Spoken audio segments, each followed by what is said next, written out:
ساتھ ہی موجود رہے گا، چونکہ ایک اہم ڈیولپمنٹ ہوئی ہے اپنے ناظرین کے ساتھ وہ شیئر کر لیتے ہیں کہ اسلام آباد ہائی کورٹ کے دروازے بھی کھول دیے گئے ہیں اور چیف جسٹس اطہر من اللہ کی کورٹ روم نمبر 1 بھی کھولنے کی ہدایت سامنے آئی ہے اور عدالتی عملے کو بھی فوری اسلام آباد ہائی کورٹ جو ہے وہ طلب کر لیا گیا ہے.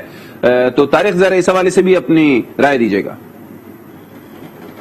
میں یہاں بات کر رہا ہوں، اتنی میرے پاس انفارمیشن ضرور ہے کہ اسلام آباد ہائی کورٹ نے جو ہے وہ کچھ انتظامی افسران کو طلب کیا ہے.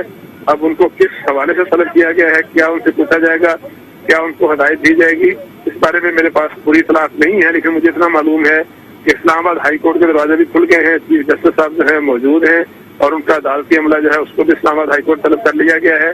اور دیکھنا یہ ہے کہ کیا اب اس کا تعلق جو ہے اسلام آباد شہر کی کیپٹل کی جو صورتحال سے ہے. اگر سیکرٹری اور ایڈیشنل سیکرٹری قومی اسمبلی کو اسلام آباد ہائی کورٹ نے طلب کیا ہے تو اس کا مطلب یہ ہوگا کہ ضرور یہ جو امپلیمنٹیشن نہیں ہو رہی اس کی روشنی میں ہائی کورٹ اپنے طور پہ کوئی انیشیٹ لے گی. تو بہرحال یہ بھی ایک بڑا جو ہے ایک ڈیسیجن ہوگا، بڑا ایک ڈیولپمنٹ ہوگی. اچھا ٹھیک ہے طارق، اب یہ خبر تو آئی ہے سامنے، اس سے پہلے سپریم کورٹ کی بھی خبر آئی تھی کہ وہاں پر بھی لائٹس آن کر دی گئی ہیں اور شاید رجسٹرار آفس جو ہے وہ بھی کھل گیا ہے. پھر الیکشن کمیشن آف پاکستان کے حوالے سے بھی بات آ رہی ہے کہ شاید وہ بھی کھلنے والا ہے. تو یہ رات کی تاریکی میں بڑے 3 اہم ادارے ہیں، یہ کھلنے کے لیے جا رہے ہیں کیا؟ نہیں، اس وقت رات ہوا لیکن تاریخی ہرگز نہیں ہے. یہ اسلام آباد میں 8 بجے کے بعد ذرا زیادہ تاریخی آ جاتی ہے نا. جو کچھ بھی ہو رہا ہے بالکل اوپنلی ہو رہا ہے اور یہ سارے آئینی ادارے ہیں اور ان کو جب بھی کھولا جاتا ہے ظاہر ہے کسی غیر معمولی صورتحال میں ہی، جس طرح آپ کہہ رہے ہیں کہ چیف جسٹس صاحب کے بارے میں بھی اطلاعات ہیں، ہمارے پاس بھی یہ اطلاعات ہیں کہ روٹ وغیرہ لگ گیا ہے، ان کی سیکورٹی وغیرہ الرٹ ہے. تو چیف جسٹس صاحب بھی اگر پہنچتے ہیں، اگر اسپیکر صاحب بھی ایوان وزیر اعظم ہاؤس میں موجود ہیں، پرائم صاحب موجود ہیں اور سارے آئینی عہدیدار جو ہیں اس وقت الرٹ ہیں، تو اس کا مطلب ہے کہ غیر معمولی صورتحال ہے. اور وہ غیر معمولی صورتحال کیوں ہے؟ صرف اس لیے ہے کہ ایک آئینی پروسیس کو تسلیم نہیں کیا جا رہا، ایک آئینی پروسیس سے عمل درآمد نہیں کیا جا رہا اور اس حوالے سے کچھ ضد کا مظاہرہ کیا جا رہا ہے، کچھ اس طرح کا رویہ مظاہرہ کیا جا رہا ہے شاید کوئی میچ ہو اور میچ میں کوئی ایک شخص جو ہے اپنی شکست تسلیم نہیں کرتا. اس طرح کے سیاسی معاملات میں یہ کوئی فتح شکست کا معاملہ نہیں ہوتا، یہ ایک پروسیجرل چیز ہے، ایک پارلیمانی چیز ہے.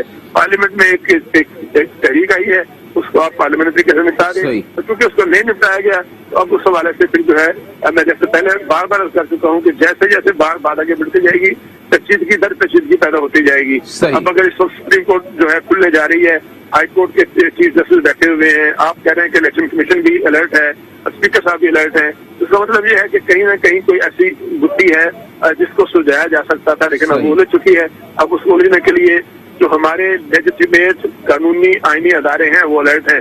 میں دوبارہ پھر دہراتا ہوں کہ اس میں جو کچھ بھی ہو رہا ہے یا جو کچھ بھی ہوگا وہ آئینی اور آئینی یا جو قانونی فورم ہے ان کے تحت ہو رہا ہے، کوئی ایسی چیز نہیں ہونے جا رہی. چلیں ٹھیک ہے، اسی حوالے سے ہم مزید بھی بات کر لیتے ہیں چونکہ شارح دستور پر موجود ہیں عثمان ہمارے نمائندے. عثمان، شارح دستور پر یقیناً دستور پر آج عمل ہوگا یا نہیں ہوگا، یہی ایک بہت بڑا سوال ہے. ذرا صورتحال بتائیے گا اس وقت کیا صورتحال ہے؟ جیسے کہ اطلاعات آ رہی ہیں اسلام آباد ہائی کورٹ کھل رہا ہے، سپریم کورٹ کی عمارت بھی کھل رہی ہے، الیکشن کمیشن آف پاکستان بھی شاید کھل جائے اور لگ بھگ 1 گھنٹہ ہونے والا ہے. 9:30 کا ٹائم دیا گیا تھا ایک بار پھر سے قومی اسمبلی کا اجلاس شروع ہونے کے لیے، لیکن 10:30 ہونے والے ہیں، ابھی تک کوئی اپڈیٹ نہیں ہے. کیا ہے آپ کے پاس اپڈیٹ؟ جی بالکل، جیسا کہ آپ کہہ رہے ہیں کہ کھل رہے ہیں، لیکن آپ کو یہ آگاہ کرتا چلوں کہ اسلام آباد ہائی کورٹ کے دروازے جو ہے وہ بھی کھول دیے گئے ہیں. دوسری طرف سپریم کورٹ آف پاکستان کے دروازے جو ہے وہ بھی کھول دیے گئے. یہ بھی آگاہ کیا جا رہا ہے کہ جو سپریم کورٹ کے چیف جسٹس ہیں ان کے لیے روٹ جو ہے وہ لگا دیا گیا ہے. بالکل میرے پیچھے سے یہ شارح دستور ہے، یہاں سے گزریں گے وہ جو ججز کالونی ہے وہاں سے ان کی گاڑیاں جو ہے روٹ کے ذریعے اور پروٹوکول کے ذریعے سپریم کورٹ آف پاکستان کی طرف جائیں گی.